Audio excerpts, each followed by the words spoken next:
ഇന്നൊരു ക്യാരറ്റ് പോളന്റെ റെസിപ്പിയാണ്. അപ്പൊ ഞാനത് ഉണ്ടാക്കുന്നത് എങ്ങനെയാന്ന് പറഞ്ഞുതരാം. ഞാനൊരു 3 ക്യാരറ്റ് എടുത്തിട്ടുണ്ട്. അത് നന്നായിട്ട് കുക്കറിൽ ഇട്ടിട്ട് ലേശം വെള്ളം ഒരു നുള്ളു ഉപ്പ് ഇട്ടിട്ട് വേവിക്കുന്നുണ്ട് കേട്ടോ.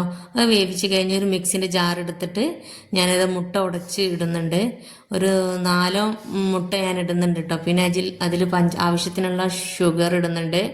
പിന്നെ ഏലക്കപ്പൊടി, അതെല്ലാം വാനില എസൻസ് വേണമെങ്കിൽ അതിടാം. പിന്നെ വേവിച്ച് വെച്ച ക്യാരറ്റ് ഇട്ടിട്ട് പിന്നെ പാൽപ്പൊടി ഒരു 5 ടേബിൾ സ്പൂൺ ഇടുന്നുണ്ട് കേട്ടോ. പിന്നെ ഒരു നുള്ളു ഉപ്പിട്ട് നന്നായിട്ട് മിക്സിയിലിട്ട് അടിക്കുക.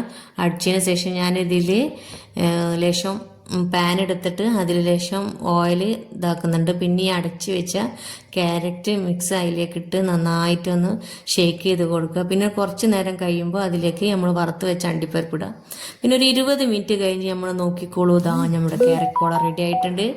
അപ്പം മസ്റ്റ് എല്ലാവരും ഇത് ട്രൈ ചെയ്ത് നോക്കണം കേട്ടോ.